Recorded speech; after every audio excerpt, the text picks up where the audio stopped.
See, I've been waiting. Waiting on that time. Feel me if you've been waiting on yours. That moment, it's close. It's close. What a week, what a week. We are back, ladies and gentlemen, here at the Fighters Block. It is I, the King of Salvadorian Strong Style, Jesse Rivas, accompanied always by my partner in crime, the King of Sad Style, the host of the Boast, Mr. Joe Gilpin. How you doing today, Jesse Rivas? doing fantastic, Wonderful. doing great. There comes a time in every man's life when he has to put forward his best foot and he has to rise to the occasion. Is that fair to say? Yes. There's a moment where, do or die, this moment is going to define if he goes to the left or if he goes to the right, if he accomplishes his dreams or if he doesn't accomplish his dreams. And Mr. Jesse Rivas got that done. You finally passed Thank that you very fucking much. exam that you've been working on. Oh my God. Jesus Christ, dude. It's been a fucking 7 months, saga. 4 exams later, actually Finally 5. with your bitch ass. 5 Oh my if you God. count the one I failed. I can stop listening to you bitch about it. Oh my God. We did have an amazing weekend of fighting as a personal gift to you for accomplishing your Series 7? Yes. Your Series 7 exams, which is a very difficult exam. Yes. Very smart co-host Jesse Rivas. So right now we have a great week of fighting to talk. Do you want to move to Brooklyn or do you want to move over to Vegas? Where do we want to talk? Or no, not Vegas. Anaheim. Yeah, the Honda Center. Yeah, let's go Honda Center, then we'll go Brooklyn. So first, what a heartbreaking moment was it at the very end of UFC 212 when Joe Rogan decides to walk up to Daniel Cormier and ask him, so how did it feel to be knocked the fuck out and have your dream shattered? I see you're crying. Can we talk to you? You're crying right now. Bad. It felt bad. It felt really bad, dude. It didn't feel good. How about that? How about we say that? Yeah, I felt terrible for Daniel Cormier. He got knocked out. Jon Jones, though, cemented himself as the greatest 205er to ever walk the face of the planet. Yes. But he did not do it without some difficulty. Yes. Daniel Cormier was giving him a little bit of work in those first couple of rounds. I feel comfortable saying. Do you agree? Not to say he was running away with the fight or anything. Yeah, but he was right in his face, doing a lot better than he was last time. This was a better Daniel Cormier that walked in there, even though on the record book it'll look worse. Yes. Crazy, crazy. I think it was pretty much a Jon Jones fight. I don't think Cormier won any of the rounds. I mean, he did better than last time, but he didn't do enough to say. I disagree. Maybe that he could win. second round was definitely Daniel Cormier's. They were both very close. Neither guy was running away with any round. There was no knockdowns, I think, no takedowns. Just some really solid striking. I think Daniel's clinch work. I think his in-close boxing. I think his pressure did a lot. I think a lot of Jones's strikes were softer, for lack of a better phrase.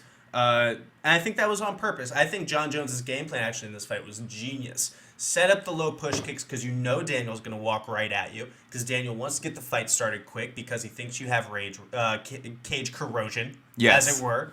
And so he's setting up all night with those low kicks, making Daniel step left and right. And then when the time comes, gets him step sliding right into the head kick. Beautiful setup. So savage. Brilliant setup. Did you feel like it was stopped a little too late? Not for a 205-pound title fight. Okay. I had no problem with the stoppage personally, and I think Daniel would tell you that too. He had no problem with that stoppage. He had no problem with it after the fact, but from what I heard is that when he got up, he was upset because he didn't know he got knocked out. So in his mind, he just remembers the kick. And that's why there was a lot of controversy, and that's why him and Dana White were arguing, and that's why he got upset. So, of course, let's stick a fucking microphone in that guy's face. Right? Yeah. The guy that was confused 30 seconds ago about what just happened. For sure, in front of millions and millions of people who are going to see this online or live right now. Let that guy give his opinions. Like, a lot of people thought he was being a poor sport, but he has no memory of the knockout. Yeah. And I've seen this in boxing before. I can't remember. It was somewhere in the late 90s. I remember there was a guy who got knocked out, and he said, this is what's wrong with boxing. This is a travesty. And I remember the announcer said, but you got knocked out. And he's like, who got knocked out? He was like, you got knocked out. You were knocked out cleanly. So they had to show him the replay and the realization that he had a couple of minutes of his life that he did not remember. That he'll never have again. He'll never the get expression in his face was priceless, and I think Daniel Cormier went through that. I agree. It was disgusting. I hated that. I hated seeing that as much as I hated seeing the locker room footage from Jose Aldo when he lost his featherweight belt. I hated that, and I hated this. But Jon Bones Jones, he's suddenly on top of the fucking world. Who do you think he fights next? Brock Lesnar. You think he's going to take on Brock Yes. Lesnar? Bring on the big white boy with a dick tattooed in the middle of his chest. Bring it the fuck. Honestly, if you're anybody 205 pounds and up in the world, why not try to fight Brock Lesnar? Yeah. Because it's it's not as tough a fight. In terms of maximizing the name profit versus the risk, it's a great fight. Well, what he said was he got inspiration to come back better than ever from Conor McGregor. From Brock Lesnar, because they both tested positive for the same steroid blocker kind of thing, the same estrogen blocker. Do you remember that? This is one weird little. I would love to see if they just agree to be on roids, Oh, gentleman's can agreement. We just do it, right? Can we have an unsanctioned fight? How much is the fine? Okay, we're gonna make more money than the fine. Yeah, let's do it. Definitely set it up. They both tested positive for the same weird niche estrogen blocker within 2 weeks of each other. So it was a little did they fuck up the machines or something? And then we saw Brock on Fight Night, and it was no, they 100% did not. Yeah. That dude was on steroids. I think Jon Bones Jones, if he wants to go into the Brock Lesnar route, I think that's very smart, but I don't think he'll ever come back. That means it's the last fight at 205. Because his body really suffers to get that. It's like Conor at 145. As soon as Conor went up, we're never going to see him again.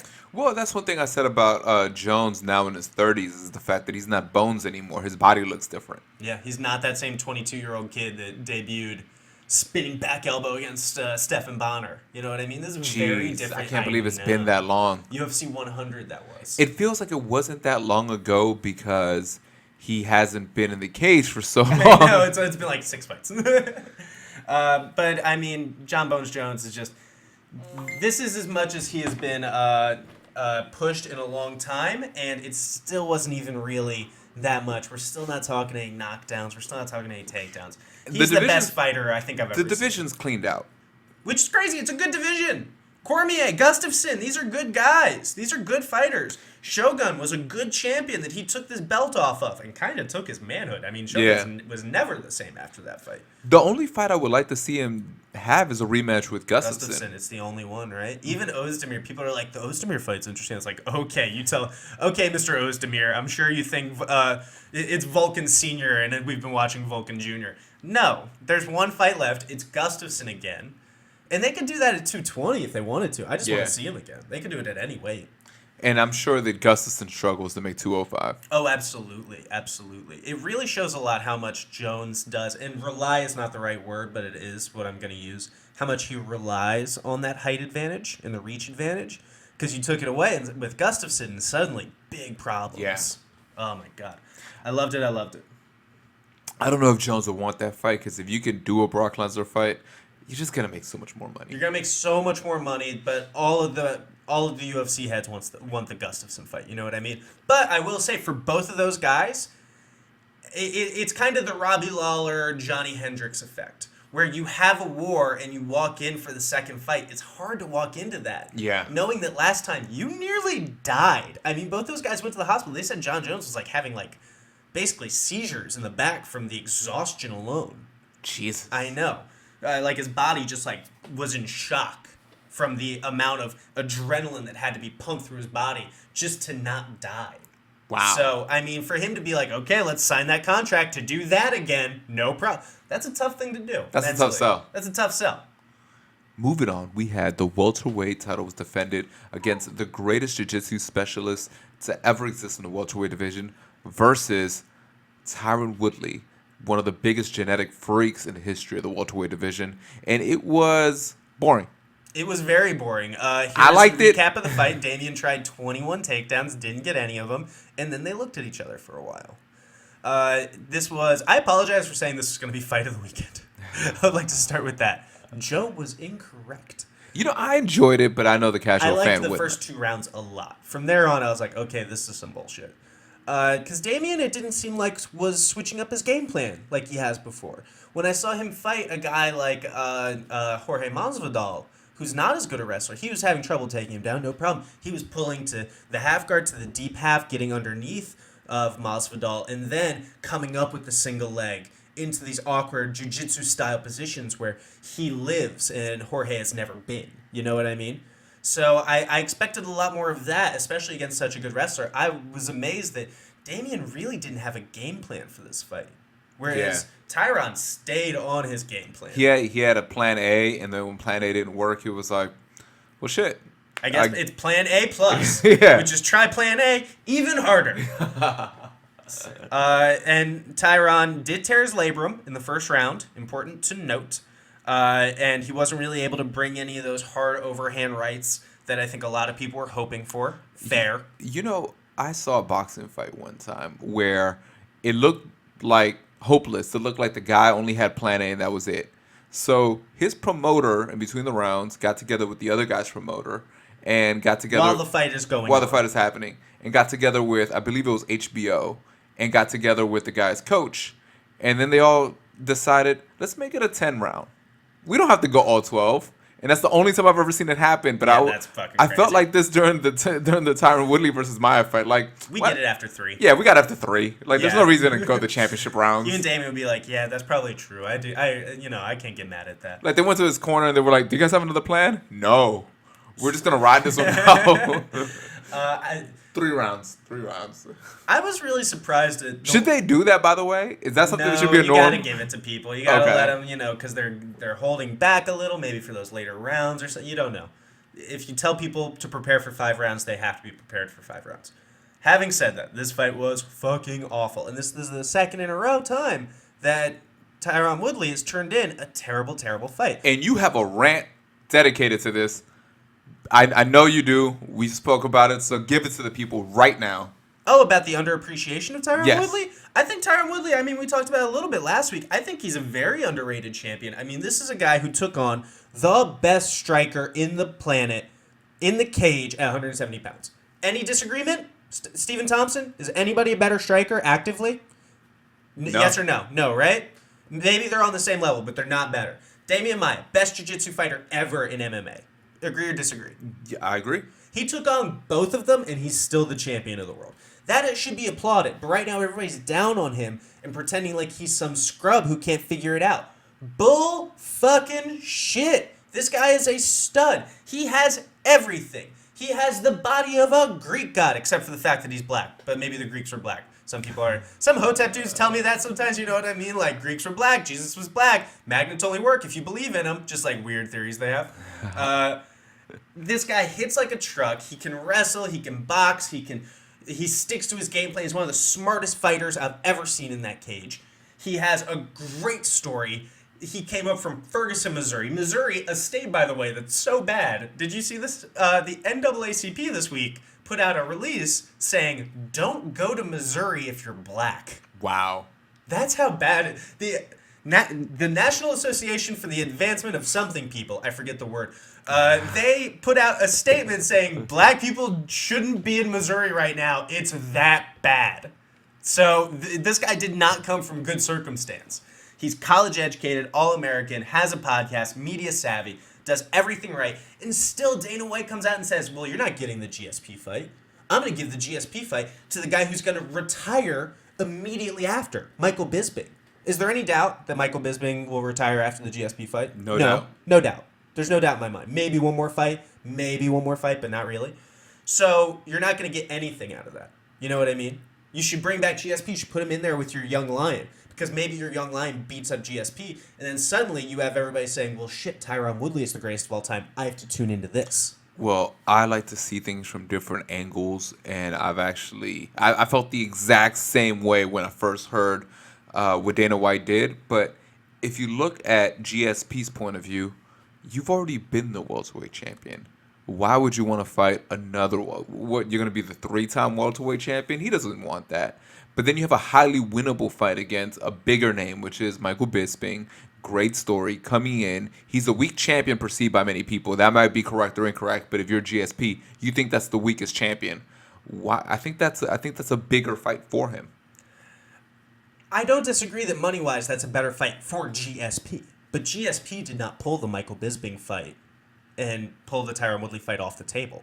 That was not his decision. That was Dana White saying, as punishment to my poster boy champion, I'm going to fuck him over. I'm going to take away the biggest money fight that he could ever dream about. Right? At 170 pounds, there's only one fight you can ever dream about. It's not going to be Matt Hughes. Hate to tell you, Matt Hughes got hit by a train. GSP is still out there. He wants a fight, and you're not going to give it to the one guy you should be. It's bullshit. It's bullshit. Messed up. It's bullshit. And let's not pretend like Georges St. Pierre didn't have boring fights.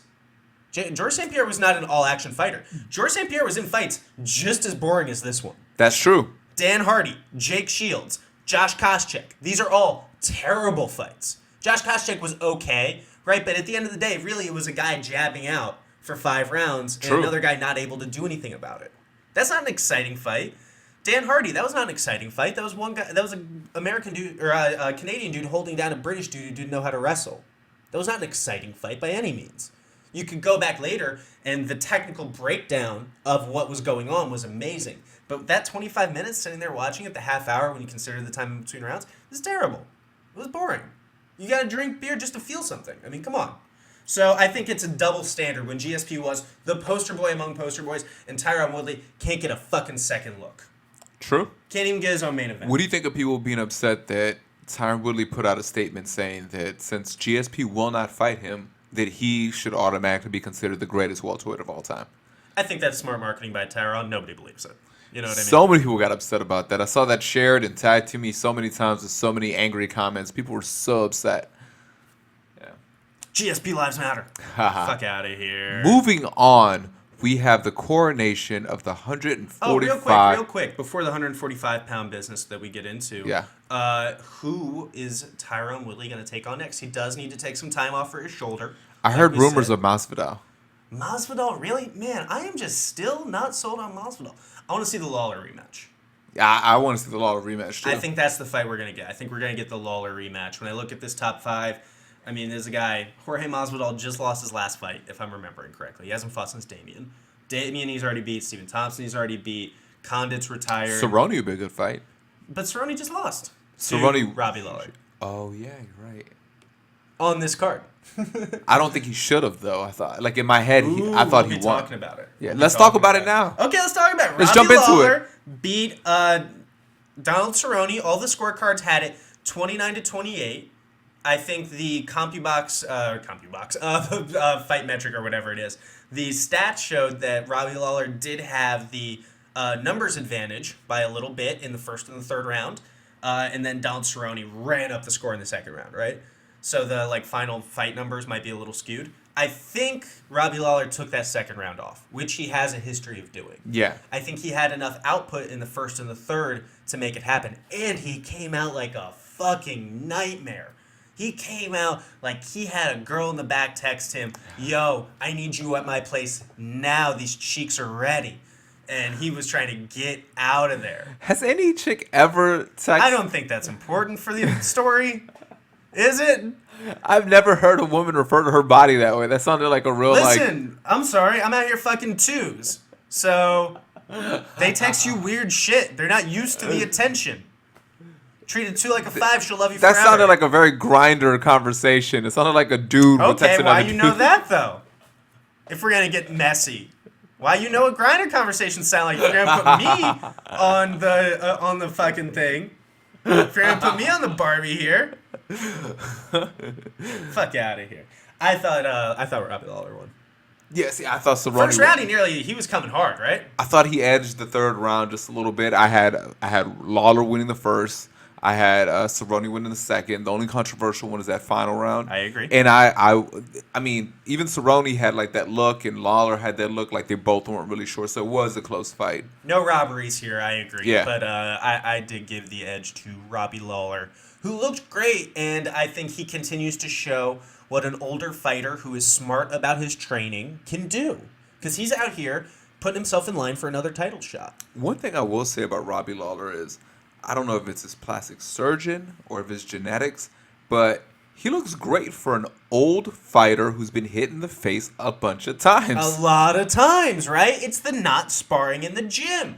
Gym miles count. Yes. Gym wars are still wars. There's no discount on getting punched just because it happened from a teammate. You know what I mean? True. There's no discount. You know, if you get hit hard, you get hit hard. If you get tagged, you get tagged. And Robbie Lawler hasn't been sparring for, I think, since like 2011 or something. Wow. So the last like 5-6 years of his career, we've seen the times he's been punched. He just, he'll roll, he'll grapple, he'll do situational work and pad work, but he knows how to fight. This dude knows That makes how to a lot get of in there. sense because I've shown people the before and after of gym warriors or people who do a lot of fights in the gym like Vanderlei Silva. Shogun Hua should still be out here fucking Yes. dudes up. Shogun Hua he expired like milk. Yes. I'd say he went out quick. He was like a Fernando Vargas kind of guy. By Yeah, 25, right? Oh he my was done. God. Did you see Miura retire this week, by the way? Yes. Fucked up. Big thank you to Tetsuya Miura. Tetsuya? Takashi. Takashi. Yeah. There you go. Yeah, we thought that in his last fight. We broke it down here and we said he fought like that was the last great fight of his career, and I think he recognized that. So Very smart. If you're an older fighter, you have to fight. You have to leave at the right time. Don't be the last guy at the party. God, he got That's so the saying. That's what I'm gonna tell close. people. Don't be the last guy at the party. Book it. Make the shirts. I'm yelling at my intern. So we had a coronation of the 145-pound That's a good title. way to put it. Yes. It was not a competition. Chris It was a coronation. Cyborg Justino? Is that her new last name? Yes, Justina. Yeah, Justino beat Did you go Justina? Justino, yeah. Only when it's R's, brother. Only when it's R's. The letter R is the only thing you drop. Okay. R's become H's. Everything else is pretty much the same. Okay. Bet. Tanya Evinger, the Invicta 135-pound Kevinger. champion. Kevinger. Yeah, man. Yo, Tanya Evinger's tough. She lasted, right? Yeah. She got out of that first round. I was like, ooh, this could get spicy real quick if Cyborg... I really was starting to get afraid that, like, Cyborg was going to fade and Tanya was going to be able to come back. And the 145-pound division just wouldn't exist for women anymore. For sure, if Tanya Evinger won that belt, she would have had to have, like, turned it in. You know what I mean? Like, you don't get to keep this. We're closing the division tomorrow. Like Medusa. It's back to Waffle House Throw it in this to you. trash can like Medusa from WCW. Back to Waffle House? Oh, Jesse. Oh, Jesse Rivas. Spicy with the take. But Hey, true. I give her props. Terrible technique, but she's got the genetics to be a fighter. Yeah, she's got the heart. Yeah, She's got the she's- huevos. But she just doesn't have... I mean, she's got the chin. She got hit with some crazy shots that turned her whole body around, and she just kept coming. She was doing a good job of rolling with the punches as much as she could. I think that helped take a lot. But after a while, you just can't eat shots from Chris Cyborg Santos. Yeah. Or Justino. Yeah. That's going to be fucking hard for me to break. Cyborg. Did you see who Cyborg wants to fight next? Who does she want to fight next? Becky Lynch from the WWE. She does not want... She, hasn't named another female fighter. She said, oh, this WWE, former champion, I'll take you on at SummerSlam, which is in, a month. No. You're not going to do that. She's not even in WWE. Oh, no. No, she is. I'm thinking of but, Paige. You're thinking of Paige, but yeah, no, she's a whole fucking other mess. But, you don't know how to fake fight. And for sure, we don't trust you not to murder this girl. So, no, that's a hard no for I think us. that's a great move. Why would she call out Becky Lynch of all people? I don't know, but Becky Lynch I think is fucking super hot. I guarantee you this is why. Do you know the welterweight Luke Sanders? He was fighting. No. He had a come from behind loss where he was beating the shit out of Yuri Alcantara. Oh, yeah, And yeah. Alcantara knee-barred him. It was that dude. He's got some pretty good stuff. He's a pretty good fighter. He's dating her. So I'm Okay. sure she's in the community 1%. You know what I mean? She's a okay. little bit around. So she's heard the name. She's heard the name, and she's a very pretty girl. So they could do a Beauty and the Beast type of thing. I'm already booking it. Maybe she watched Glow on Netflix. She's like, that's what I want to do. All right, I'll be on Glow. With Cyborg's look, she actually might be more successful as a WWE superstar. Right is a bad example because this girl is in Playboy, but China a little bit. Yeah. You know what I mean? A little China type of thing where she can maybe go in there and wrestle it up with the boys. You never know. Maybe. When I look at people that she could actually fight, names that stick out, I think Holly Holm has been thrown around a little bit. I want to see, here's a weird one, Raquel Pennington. That'd be fun. I'd be into that. At the same time, I'm a little afraid to throw people in there with her that are a lot lighter than her because of the Kell Brook effect. Yeah. You know what I mean? Gotta be careful. If I'm a 135-pounder, I'm good, man. I'll try to fight Amanda Nunes. Maybe Amanda Nunes will, she'll get menstrual cramps or something on fight night or whatever happened. Can Nunes fight against Cyborg? Because I'd love to see that fight. That'd be a fantastic fight. I have no idea what their dynamic is, both coming from Brazil, if they've crossed paths before. I'm sure somewhere along the line they have to have, But I think that's a fantastic fight. That's like a woman super fight right now. Yeah. Because you can never do Joanna and Amanda. That'd right? be weird, yeah. That'd be weird. It's just too much size difference. Man, but isn't there a weird feeling like, I bet Joanna would win? Yeah. A little bit like, Joanna would do it. Moving on. Real quick, we had Volkan Ozdemir. We mentioned him earlier. Quicker than the fight. Yes. KO Jimmy Manuel, which I predicted KO the night would be here. I was wrong, but I was close. It set the standard. Good knockout. It was a fucking good knockout, Jesse. He looks like Kelly Pavlik. Am I the only one who thinks that? He looks like Kelly Pavlik? Yes.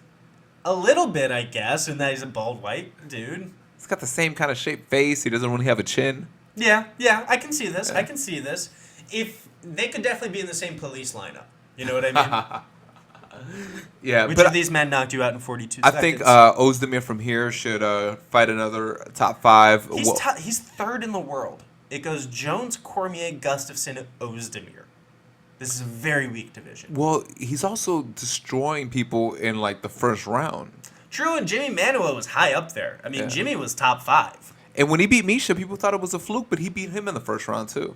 Yeah. Maybe it's because he's starched him in 30 seconds. He beat OSP, who's top 10. Yeah.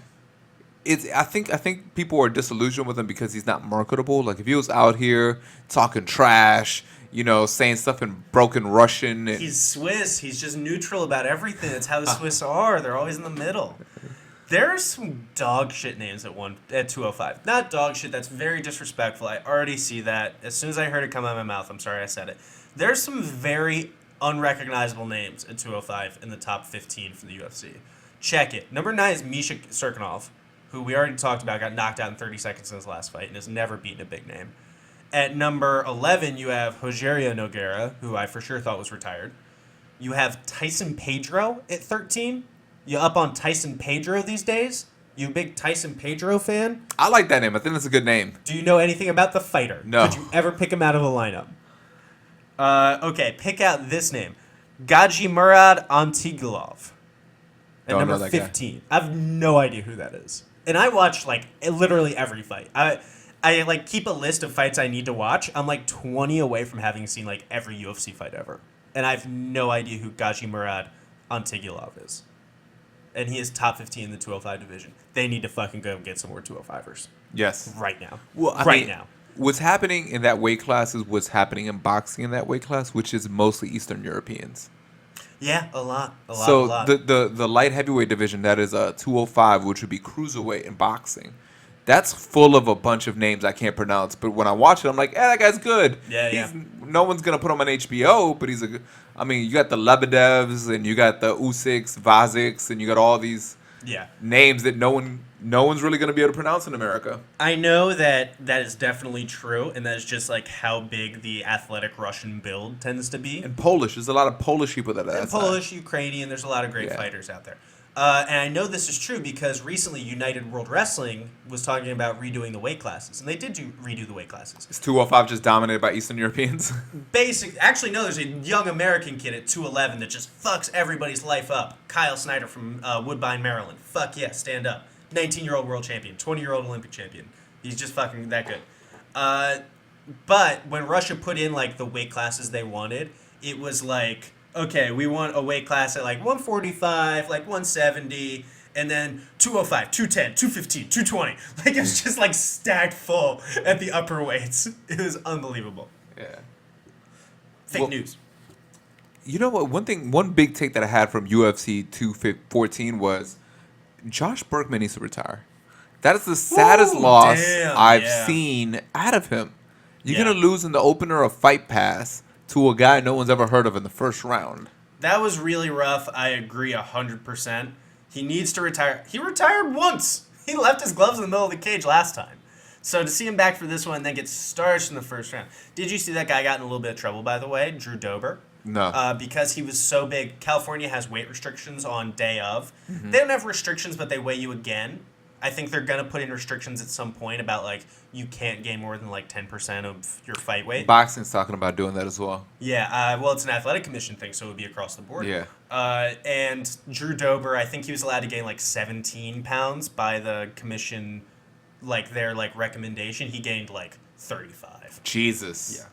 He was huge. He was 185 pounds fighting at, 155 or something. Unbelievable. Moving on, we have a recap of the Barclays Center in Brooklyn, which is becoming like a hotbed. That I love it. No, I think it's great. I think it's perfect. It's outshining Madison Square Garden. It really is. It's got better amenities. It's just better set up. It'll never have the history of the Garden, but the Garden is small. Let's be, you know what I mean? Yeah. Like, it's not like the Garden is like the perfect arena for a lot of the things that boxing wants to do, or that any of these sport events want to do. But it's just that it's the Garden. You know what I mean? It's got that special place. We had Mikey Garcia put out a career-defining victory against Adrian Broner. Sadly, I feel like a lot of people were more reporting this as Broner being Broner again. I agree, which is bullshit. Yes. He was not. He was good Broner this time. He just got bodied. Yeah. I feel like Adrian Broner has reached BJ Penn status, where if he won, man, he must have been really focused this training camp. This is the BJ of old. Whereas, and then if he loses, it's like, he wasn't focused this time. Fucked up, wish he came in shape. No, sometimes he just loses. Sometimes he just gets his ass beat. And this was one of those times. He got his ass beat. Mikey Garcia looked fantastic. He looked like a pound-for-pound top-level fighter. He's top 10 in my pound-for-pound now. He just put on that amount of performance. I mean, he took on an Adrian Broner who had everything clicking, and I gave him maybe every round. I might have given Broner I had a one or clean two. sweep. Yeah, I mean, when I heard the scores, they gave Broner 4 rounds on a couple of the scorecards, I was like, damn, if he didn't completely dominate him, they would have given Broner this fucking decision. Yeah. Unbelievable. This was a complete and utter piss pounding by Mikey Garcia. He split that high guard all night.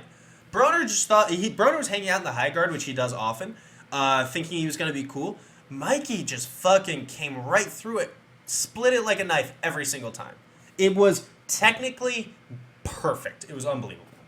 This is how you should fight. If you're a young boxing fan listening to this, and I know you are, all of you, literally every single person, you need to watch this tape just to appreciate this is what calm, aggressive, technical fighting looks like. And the diversity and speed and power in his punches is great too, because it keeps you guessing. It's hard to time. Never in a rhythm. Yeah. Never in a boom, boom, boom, back. Boom, boom, boom, back. Boom, boom, boom, back.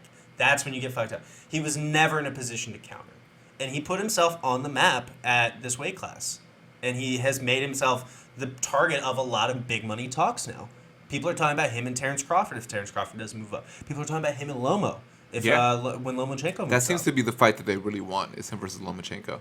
Is there anybody on the planet under 150 pounds that you wouldn't favor Terence Crawford against? I don't think there is. I don't think there is. Under 150 pounds, if you're boxing, it's Terence Crawford. Because with Mikey Garcia, even though Mikey Garcia is as skilled as he is, and let's face it, his body looked like it didn't look the best at 140. It's not big. It doesn't look the best at 140. So to see that against Terence Crawford, who already is a big 140, something like just the genetics doesn't seem like it's going to work right. No, and I mean, when you consider that Terence Crawford is a once-in-a-generation technical talent, with his ability to switch, and he is better from his bad side than some elite fighters are at their good side. Yeah. That's how good he is. You take an elite fighter, how good they are from the orthodox when they're an orthodox fighter, he's that good from the southpaw. And he's normally an orthodox fighter. It's unbelievable how good he is. The more tape I watch of Terence Crawford, the more I just I feel like I'm one of those conspiracy guys connecting string on a big billboard, you know what I mean? How is he doing it? It doesn't make sense. That's why I had him as my number one pound for pound for a long time. Hey man, it's hard to argue the more he keeps winning. But Mikey Garcia, it looks like his best weight is 135. I'd agree. But I don't he's think not big at 140 at all. At all. And I don't think anybody at 135 is ready for him. The only thing he can hope for is that Lomachenko moves up another weight class and fights him. But Lomachenko is going to go through. He's got a couple of options for him right now. You know which one I want. Yes. So let's move into it real quick. This weekend we have Lomachenko versus Miguel Mariaga. And this is a fight that was not anybody's fault. It just fell in our lap. You're saying it like somebody's getting divorced. It's not your fault. This is not Everybody fault. loves you, but you are going to have to watch Mariaga get his colon pushed in a little bit by this Ukrainian boy. So basically what happened is this is supposed to, Top Rank got hired by ESPN to put on a bunch of great fights. The first one was give us your big stars. Give us Manny Pacquiao versus Jeff Horn. Wasn't the biggest fight, but Jeff Horn isn't the biggest name, but it's Manny Pacquiao, so it's gonna work. Then give us Orlando Salido 2 versus Lomachenko. Boom, make that happen, and then also give us Terence Crawford versus Ndango. The way boxing works is, yes, promotional companies have power, but it's really the networks. Because if there's no dates, does it matter that if nobody's going to show the fight? Yeah. They're not going to do the fight. I'll tell you that right now. They're not going to just put this on in the gym. And so this is how we end up with a guy like Vasyl Lomanchenko, who is top 5 in everybody's pound-for-pound list, fighting a guy coming off of a loss. Yes, and who's moving up in weight. And his other loss was to Nicholas Walters, who I believe we last saw getting his fucking face broken by Vasyl Lomachenko. And his most recent loss was against Oscar Valdez, who's a prospect in the weight class below this one. Yeah, I mean, this is... Sometimes we break down fights like, well, if this guy does this and this, he's got a shot. Miguel Mariaga, it's a tough night for him. This is not a good draw. So... what happened is basically it was supposed to be Orlando Salido. Orlando Salido got a better deal. Which is a fantastic fight because that's Lomachenko, we talk about how good he is. He has lost. And he lost to Orlando Salido in a huge upset. Yeah, and a great fight too. Yeah, a wonderful fight. Yeah, everybody wants to see that rematch. But Salido Can you imagine if Salido does it again? Continue. That'd be crazy. Continue. But Salido got a deal for $50,000 more to fight against Gervonta Davis on the undercard of McGregor versus Mayweather. Wow, I can't wait to watch that fight. It's definitely going to happen, right? And somehow those negotiations fell through, and they're not going to happen. So now we're going to have Roman Martinez versus Gervonta Davis, which is a little bit of a... I mean, it's an okay fight. Yeah, it's an okay fight. So then we have this date, August 5th. Lomachenko absolutely has to fight because we paid you to give us Lomachenko versus somebody. And unfortunately, Rigondeaux wasn't ready because he was coming off of a fight. He was already booked on a fight when this date was done, so they couldn't get that fight. 2-time Olympic champion, undefeated, best in the world at his weight class. Guillermo Rigondeaux. But Rigondeaux and Lomachenko had the Twitter war. So a lot of people are assuming like, oh, Lomachenko ducked him. Lomachenko didn't want to fight him. But here's the thing, also coming... You're allowed to get spicy in somebody's mentions without fighting each other, by the way. Yeah. But also, you also have to remember that he's been ordered to have a rematch with that guy he had that controversial decision with on the Kovalev-Ward undercard.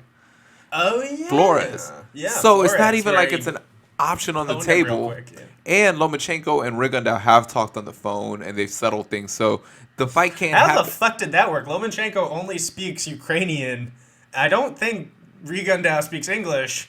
How the fuck did they talk on the phone? I don't think that happened. They probably both spoke Russian. Not to conspiracy theory this, not to WikiLeaks this situation, but like, no. I don't think that They spoke happened. communist to each other, okay? I'm sure. Oh, yeah, that's what it was. Hey, do you also want to empower the proletariat? I do. See. So, this fight, there actually is real talks about making that fight a reality and maybe possibly making it next. But then there's Mikey Garcia, especially his brother, who's really egging this fight on about moving up. So Lomachenko has a real decision to do after this fight, which is, do I wait for Rigondeaux and have the super fight at this weight class? Or do I fight Mikey Garcia and move up 5 pounds? And just fucking go for it. Be fucking legendary. He's legendary either way. So right now, it's if I had to say which one brings more money, I would assume it's probably going to be the Mikey Garcia fight. The Mikey Garcia fight will bring more money. There's no doubt about it. But man, I would love to see either one of those fights. I want to see the Rigondeaux fight more. I want to see that more. Two-time gold medalists. Is that not the easiest fight in the world to sell? That's all you need to say to me. Yeah. I'm there. Put that on ESPN. Dude, oh my god. I would build that for... Oh my god. I mentioned WikiLeaks for a second. I would like to hop back for a second. Tyron Woodley got in a little bit of a Twitter war with Dana White after his fight. And did you hear what he said on the MMA Hour? No. He said, if Dana White doesn't fix things today, I'm going to start leaking information that he doesn't want out there. I'm going to start putting out some serious shit. And then later that day, he put out something like, yeah, me and Dana are good now. Ha ha ha ha. What? What information do you think he had?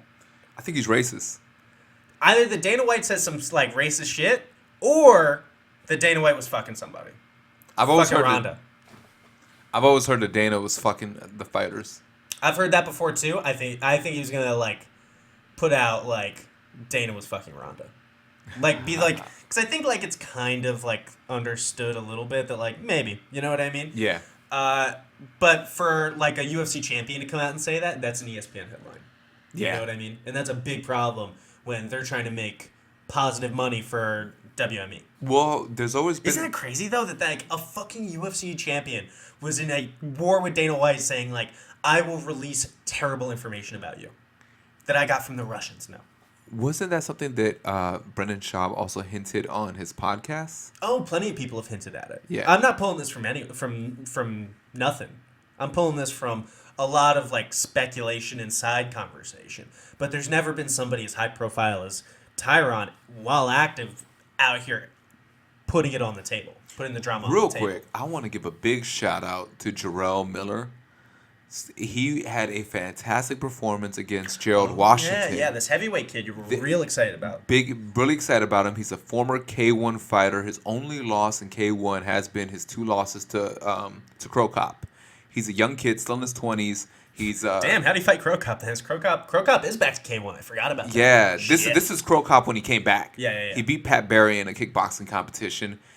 He's huge. He's over 300 pounds. He's like 6'5". He's a great talker, phenomenal trash talker. He's got like a sloppy body, but it's okay because he has the highest output in the heavyweight division currently. He decided to become a boxer instead of a kickboxer because he was, being his size, he helped Vladimir Klitschko with 8 fight camps. Wow, okay. Awesome. So during that time period where he was a sparring partner for Klitschko, they said, dude, you beat a lot of the heavyweights. And make a fuckload of money. Yes, so he made the switch. He's from Brooklyn. I'm big on the guy. And I think, man, if you do the Beat the Clock challenge, let's say, the way that Wilder looked against Gerald Washington and Miller looked against Gerald Washington, I would favor Miller over Wilder. Just because when Washington hit Wilder, even with the jab, it seemed to have an effect. But Miller is so much bigger than Washington that when Washington hit him, it had 0 effect. You heard it here right now from Jesse Rivas, king of Salvadorian Strong Style. This dude has every chance at being the world champion. He's got the biggest legs I've ever seen in a boxer. He's built like an NFL football player, yeah. You fucking heard it here first. Don't fucking forget where you heard about Jarrell Washington for the first time. Gerald Miller. Gerald Miller. Yeah. Also Jarrell Washington. If I could throw out a prospect that I liked over the weekend, it was a kid I followed in high school wrestling, and I thought he was the fucking champ. And the guys he beat back in high school are now on the senior level and winning world level medals and world competitions. You know what I mean? So this guy could be a world champion wrestler, but that's obviously easy enough for me to say. Jared Brooks, who had a UFC fight this weekend at 125, he beat Eric Shelton by decision. This kid has every chance to be something really special. 13-0, his nickname is like the Monkey God or something. White, thank God. Otherwise, very messy. Yeah. So maybe the Monkey God means he's good at beating up black people and he's mad racist? Do you think that's what that means? I would not have taken it that way. I hope not. Listen, I'm saying maybe. I'm not agreeing with him, but I'm trying to keep an open mind. Is that such a bad thing? Jared Brooks, keep an eye out. Look forward to it. Yeah. Do you want to talk about Charlo? Yes. Lions only this weekend against the Pirate, as I was calling him, because he had one fucking peg leg. How fucked up was that they didn't let him use the leg brace? They didn't let him use the leg brace. They took off a bunch of tape that he had on his leg. He was obviously very injured. As I'll be honest, there's a lot of pride in boxing. I understand the fighter's always going to fight when you stick him in there. He's going to do his best. But shouldn't the commission have taken some kind of responsibility of not putting a fighter that injured to fight against a beast like Charlo? I said it after Tim Hague died. Why do we have a commission if they're going to let shit like this happen? Tim Hague had been knocked out 9 times in 2 years in competition, and they let him fight anyway, and he got killed for it. This dude, give me the fucking last name, Highland. Highland obviously had one working leg. He was a one-legged man in an ass-kicking contest. Yes. And they threw him in there with a monster like Charlo. And Charlo ate him up, took his lunch money, knocked him out in the 4th round, It felt bad to watch. It reminded me of when they threw in, it's the same commission, it was in New York, when they put in Sergio Martinez against Cotto. Yes. And his leg was just shaking the entire fight. Yeah. Terrible. It felt, there's very proud moments that you can have a lot of pride as a fight fan sometimes. People challenging themselves, rising above their situation, rising above their limits. These are all proud moments as a fight fan. This is not a proud moment as a fight fan. This is a shameful moment as a pride fan, as a fight fan, if I'm being honest. Yeah. To see stuff like this. Although, if I had people in the room, I would turn the channel so they didn't see this side of fighting. Great highlight, though. Fantastic knockout. Not blowing out the knockout. Yeah, Charlo moves up to 160, picks up the knockout win, looked just fine body-wise at 160. Everything looked all systems go. He had a stationary target, which helped. Yeah. But still, got the job done. Danny Jacobs was in the audience, and he talked about a potential fight with Charlo. So nope. It could happen if the winner of Canelo versus Triple G does not fight against Charlo. It could very well be Danny Jacobs. I swear to God, for a second, you almost forgot about the names Triple G and Canelo. Yeah, You looked at me like, they're the two biggest? I drew a blank there for a second. I did. Speaking of Showtime, I want to give a big shout out to Clarissa Shields, who will be fighting for the IBF and WBC title. Yes. Didn't she just turn pro earlier this year? Yeah, she only has 2 or 3 wins. Is this because last time she fought, you didn't want to talk about it and I called you out for it? No, I said until she fights somebody meaningful, I didn't really feel like talking about her. Because I got real messy. I brought it up on the show, too. Yeah, because here's the thing. It's a lot of people win gold. You're still mad about that. There's a lot of female gold medalists. I mean, in other countries, of course. You got that one chick who's a beast, 2-time gold medalist. By the way, chick. I'm completely drawing a blank on her name, from the UK, beast. Then you have Katie Taylor, who's also a medalist. There's a lot of people. There's a lot of people. But I feel like the competition that they fight, it is no fault of their own. It's just that the women's boxing division is starting to get these beasts. They didn't have them prior. We're just now building the division. You see it all the time. Nicola Adams? Yes, Nicola Adams. She's an amazing fighter. But 2-time gold medalist, first person to become a 2-time gold medalist. Clarissa Shields actually being the second. So I didn't really want to talk about it until these women start fighting meaningful fights. Dig it. And this is the first meaningful fight, and I give props. Clarissa Shields fighting against Adler, Nikki Adler. He turns to the You know how bad it is for Nikki Adler? I went to go look highlights to find out about Nikki Adler. She's from Germany, and she fights in front of nobody. These are some of the most obscure, small, little... You know what it looked like? You know how there's Dave Chappelle, right? And you know what Dave Chappelle's special looks like. And you can go to Netflix, and it's nice, and it's produced properly. There's good lighting. And then there's open mic comedian who recorded on his iPhone. Yeah. That's the production value that you'll see when you see highlights of Nikki Adler, the WBC IBF women's champion. It's like a small gymnasium. The people there all know the fighters personally. And it's literally... This is the biggest stage she's ever been on. So it's problematic. It's a problem. For sure, clean your shit up. But yeah, no, I'm really excited about the future of women's boxing, and I think it's gonna be a pretty big deal. I think we're probably just 5 years away. He's lying. No, I think we're just. No, I believe you. Yeah. Although Nicola Adams is dating her number 1 contender, so that's. What? Are you serious? The Spanish girl who's the other beast in the division. Oh my God! Is it Valencia? I don't remember her in the Olympics. Yeah, I don't think they're champions yet, but they are the 2 best in the division. They both look phenomenal in the Olympics, and they're dating each other. So that's a movie. We should write that movie, but with dudes. Yeah. It's Brokeback, but they gotta fight each other. In middle of the 12th round. We have a fake Wilder and a fake Joshua. Fake Wilder, fake Joshua. They're in love deeply. Middle of the 12th round, they just start hardcore eating each other's assholes. That is the climax of the movie, and I use that word climax very carefully. Yeah. Okay, what else do we have to talk about this week? It's impossible to say about. Speaking of eating ass, Sergio Pettis looks like he's eaten some ass before. Wow, I think that's a fantastic fight, actually. You got Sergio Pettis versus some ass. You got 23-year-olds, 23-year-olds, Sergio Pettis and Moreno, both 23, both 17 victories. They had 3 losses and 2 losses. But hey, if you're 23, 17 fights. 17 victories apiece. No, they have 17 fights apiece. Oh, they have 17 fights apiece. Oh, Yeah, Sergio is 15-2. Brandon is 14-3. Still, though, that's phenomenal for 23. That's awesome. No, these dudes are fucking active. Both half Mexican. So, sorry, Moreno is full Mexican. Pettis is half Mexican, half Puerto Rican. And they will be fighting in Mexico, which is a good sell. And we always know that when you put Puerto Ricans and Mexicans in there, it's the biggest fights. It creates like that Mexican-Puerto Rican rivalry. Spicy. Yeah, so it's going to... Was that problematic? Yes. As is our whole show. Everything. This is why this show is heavily edited. I think this is a very... Heavily edited, even though sometimes you like hear us like, okay, go. Like at the beginning. Sometimes you hear us say, okay, we're going to edit this out, right? All right, pause. Okay, that's edited. Yeah. I think this is a good fight. I feel like Pettis is the underdog. I agree. He should be. I think Moreno's going to win this fight. Moreno's on an 11-fight win streak. He's beaten some very, very tough guys. He beat Louis Smolka. Let's not forget that. Louis Smolka, who's supposed to be like the next big thing in the division, after he beat the previous next big thing in the division, Paddy Holohan.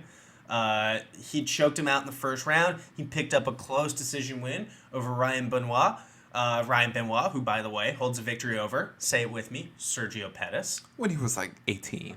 That was like last year. Like, come on. It was 2015.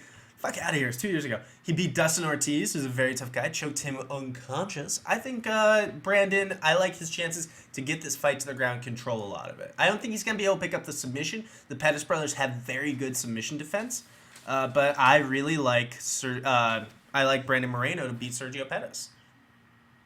Disagree? I disagree. I think that Pettis is the next big star in this division. He fucking better be. I think it's a little deceiving because we've seen him grow. Cashing them checks. Yeah, no.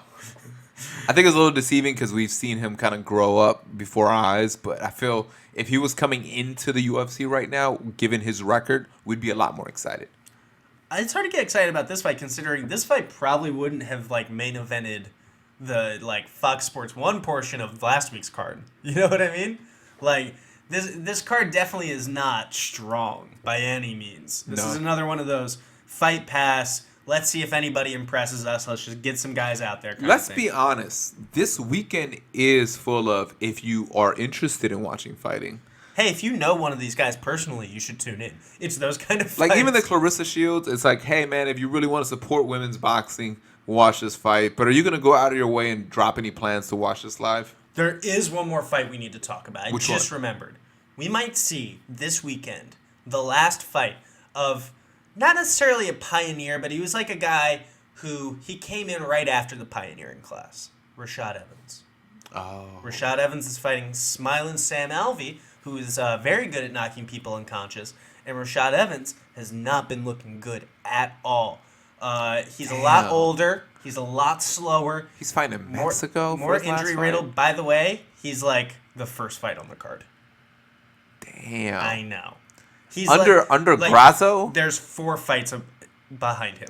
No. There's 4 fights after his fight. No disrespect by saying he's fighting in Mexico, but when you are having your final fight, you would usually have it in your hometown or area where you're highly popular.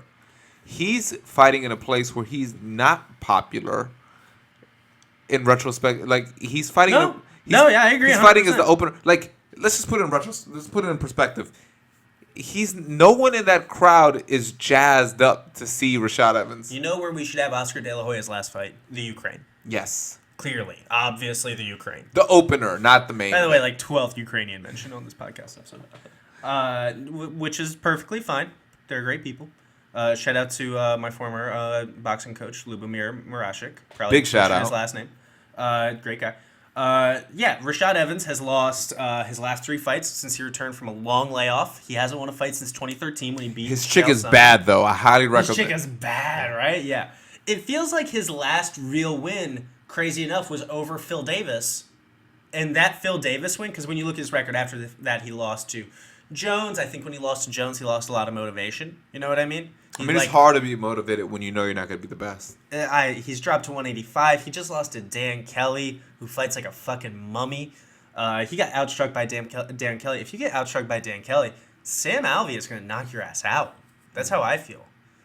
So this is not a great matchup for Rashad Evans. I just don't know if he's going to have the ability to pull that trigger right now. Because that was the problem in the Dan Kelly fight. He just literally didn't do anything. He just sat there.